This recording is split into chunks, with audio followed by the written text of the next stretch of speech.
ចង់និយាយថាធ្លាប់តែឃើញនៅក្នុងរឿងបងប្អូនតាឥឡូវជួបផ្ទាល់ហើយដោះដូចស្មៅហើយអត់មានណាខ្វល់ពីវាទេបងប្អូនអើយហើយបងប្អូនទាំងអស់គ្នាខ្ញុំតារាម៉ែកម្ពុជាដែលមករស់នៅប្រទេសឥណ្ឌាចំនួន6ខែបងប្អូនហើយខ្ញុំមានអារម្មណ៍ថាខ្ញុំភ្ញាក់អស់ជាខ្លាំងដែលខ្ញុំឃើញរុក្ខជាតិរីករាយនៅតាមផ្លូវបងប្អូនខ្ញុំមកនៅឥណ្ឌាដំបូងបងប្អូនគឺខ្ញុំមកចំខែ9បងប្អូនអញ្ចឹងកាលហ្នឹងដើមឈើអីគឺវាដើមងាប់បងប្អូនហើយចូលលក្ខណៈថាវាចិត្តចូលរដូវរងាអញ្ចឹងឥឡូវហ្នឹងវាចូលខែ4វិញវាមានភ្លៀងខ្លះអីខ្លះបងប្អូនវាចាប់ផ្ដើមដុះមកវិញបងខ្ញុំគិតថាដូចស្មៅទេប៉ុន្តែមានអារម្មណ៍ថាដូចនៅក្នុងរូបដូចសារនៅខ្មែរបងខ្មែរខ្ញុំអ្នកលក់រុក្ខជាតិដែរហើយខ្ញុំក៏មានអារម្មណ៍ថាខ្ញុំដូចប្រហែលអាដើមនឹងដល់ហើយពេលសួរគេទៅបងប្អូនគេថាហ្នឹងមែនបងប្អូនដើមរីករាយដោះដូចស្មៅបងប្អូនតែបើនៅប្រទេសយើងវិញបងប្អូនគ្រាន់លឺឈ្មោះហើយយើងភ័យហ្មងណាមិនត្រឹមតែភ័យទេគឺមានជាការរើសអើងបដ ாய் បងប្អូនដោយសារតែអីវាឈ្មោះថាអញ្ចឹងនៅក្នុង YouTube បងប្អូនខ្ញុំសុំហៅវាថាដើមរីករាយច្រើននៅខ្មែរដូចជាអ្នកខ្លះមានដើមមួយដើមពីរដើមនេះគេយកទៅធ្វើម្ហូបអីចឹងណាបងប្អូនអាហ្នឹងដែលខ្ញុំដឹងហើយនៅនេះបងប្អូននៅគ្មានអាណាទៅធ្វើអីវាទេបងប្អូនបើនៅគៀនជាងនៅគៀនកលីសំបីតែដោះនេះនៅចិត្តកន្លែងបកោភ្លើងក៏មានដែរបងប្អូននេះទៅវាអាចរាប់បានថាជារុក្ខជាតិព្រៃបងប្អូនដែលវាដុះធម្មជាតិបងប្អូននៅតំបន់ហ្នឹងបងប្អូនមិនបលឹះទេណាបងប្អូនអានេះសំបីតែ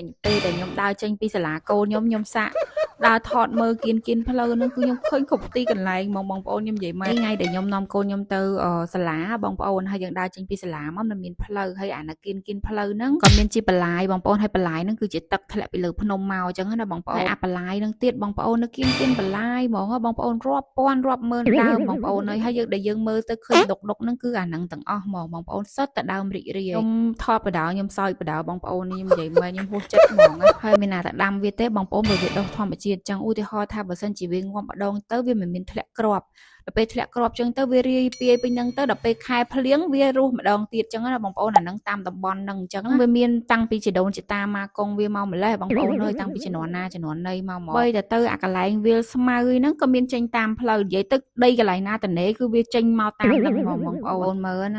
ានេះខ្ញុំដើរឲ្យមើលបងប្អូនខ្ញុំអត់អស់ចិត្តគឺខ្ញុំដើរគ្រប់កន្លែងហើយដើរឲ្យខ្ញុំថត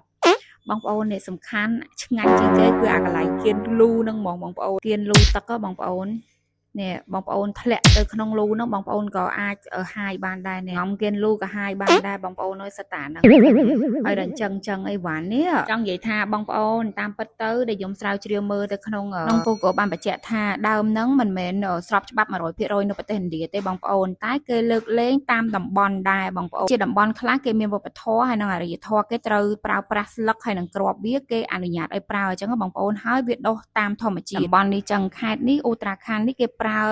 ស្លឹកហ្នឹងជាមួយនឹងភេសជ្ជៈឈ្មោះថាប៉ាំងបងប្អូនសម្រាប់ផឹកជំនួសសូរ៉ាពេលដែលមានបុណ្យវិធីបុណ្យទានអីចឹងណាបងប្អូនភេសជ្ជៈប៉ាំងហ្នឹងបងប្អូនគឺគេយកអាទឹកដោះគោហ្នឹងលាយជាមួយនឹងអាស្លឹកហ្នឹងឯងយកមកញីជាមួយទឹកដោះគោទៅដើម្បីយកផឹកអាហ្នឹងមនុស្សប្រុសផឹកចឹងណាបងប្អូនគេលាយជាមួយគ្រាប់អាល់ម៉ុនអីចឹងទៅបើសិនជាគ្រាប់វាវិញបងប្អូនគ្រាប់វាហ្នឹងគេប្រើប្រាស់នៅក្នុងមុខម្ហូបខ្លះជាមួយនឹងបង្អែមដែរបងប្អូនដោយសារតែគេជឿជាក់ថាគ្រាប់ហ្នឹងវាអាចជួយឲ្យកាត់បន្ថយភាពត្រជាក់នៅក្នុងខ្លួនដល់ពេលដែលខែល្ងាខ្លាំងណាបងប្អូនតំបន់ហ្នឹងគឺល្ងាខ្លាំងអាចដល់1អង្សាអញ្ចឹងណាបងប្អូនជឿជាក់ថាពេលដែលប្រើប្រាស់គ្រាប់ហ្នឹងទៅវាអាចជួយឲ្យកក់ក្ដៅជាងមុនអីចឹងទៅបងប្អូនអែមគេហ្នឹងបងប្អូននៅលើភ្នំទៅចិត្តហេម៉ាឡៃហ្នឹងបងប្អូនគឺមានដូចជាក្រូចឡេម៉ុនផ្លែចេកយ៉ាអ៊ូជាមួយនឹងផ្លែតើមួយនឹងគ្រាប់អាដើមហ្នឹងបងប្អូននិយាយទៅគឺឆ្ងាញ់ឡែមតែប៉ុន្តែញ៉ាំហើយដូចញ៉ាំមិនទេបងប្អូនចាគាត់ថាហ្នឹងជាបងប្អូនខ្ញុំមិនមែនប្រម៉ូទទេណាបងប្អូនប៉ុន្តែខ្ញុំគ្រាន់តែ share ឲ្យបងប្អូនមើលនៅវប្បធម៌របស់គេតែប៉ុណ្្នឹងឯងបងប្អូនដូចខ្ញុំនិយាយចឹងនៅតំបន់ខ្លះគឺគេយកធ្វើជាឱសថចឹងណាបងប្អូននៅប្រទេសឥណ្ឌាបងប្អូនហើយបើកន្លែងនេះវិញបងប្អូននេះចិត្តទុំហើយបងប្អូននេះ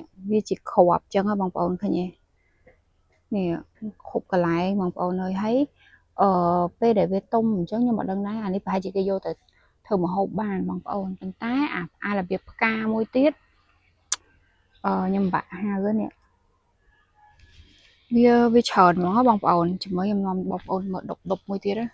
ដុបនេះក៏មានដែរឃើញទេនេះសិតតែផ្កាវាបងប្អូនឃើញទេច្រើនបងប្អូនច្រើនមែនតើទៅដុបណាក៏ឃើញដែរនោះគេអញ្ចាំងមួយទៀតនោះអាហ្នឹងក៏អាហ្នឹងដែរឃើញទ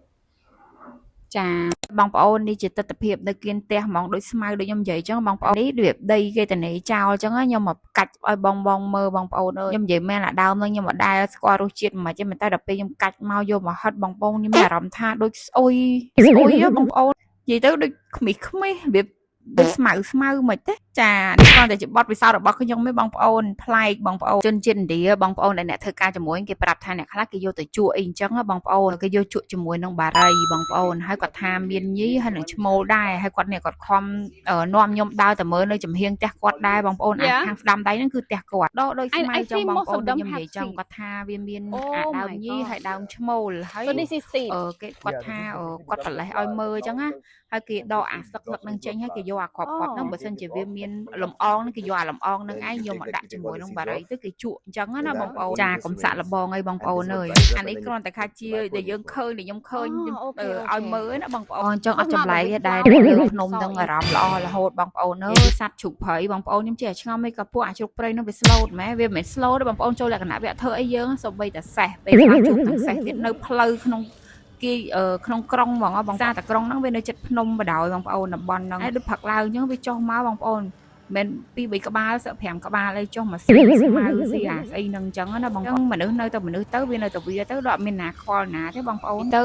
ឃើញច្រើនមុខហ្មងសัตว์នៅនេះបងប្អូនលើកលែងតែខ្លាចពិសេសគឺអាមួយនេះពួកអាជ្រូកព្រៃនេះបងប្អូនខ្ញុំជាឆ្ងល់ថាបើសិនធម្មតាជ្រូកព្រៃវាកាចាបងប្អូនពួកវាបើសិនជាយើងអត់ធ្វើអីវាយើងលួចថតទៅចង្អែតអីតែបើនៅចិត្តវាអត់បានទេបងប្អូនពួកហ្នឹងខ្ញុំគិតថាប្រហែលជាវាស៊ីអាជីហ្នឹងដែរអាសឹករីករាយហ្នឹងហើយបានវាមិនធ្វើអីយើងអញ្ចឹងបងប្អូននឹងជឿទៅនិយាយទៅបងប្អូនហើយនេះជាស្រុកឥណ្ឌាបងប្អូនគិតយ៉ាងណាដែរ comment ទាំងអស់គ្នាណាហើយបងប្អូនកុំភ្លេចចុច subscribe និង like វីដេអូខ្ញុំមួយផងណាបងប្អូនអរគុណច្រើនណាបងប្អូនមានអ្វីប្លែកៗទេបងប្អូនខ្ញុំនឹងថតឲ្យបងប្អូនមើលទៀតណាអរគុណច្រើន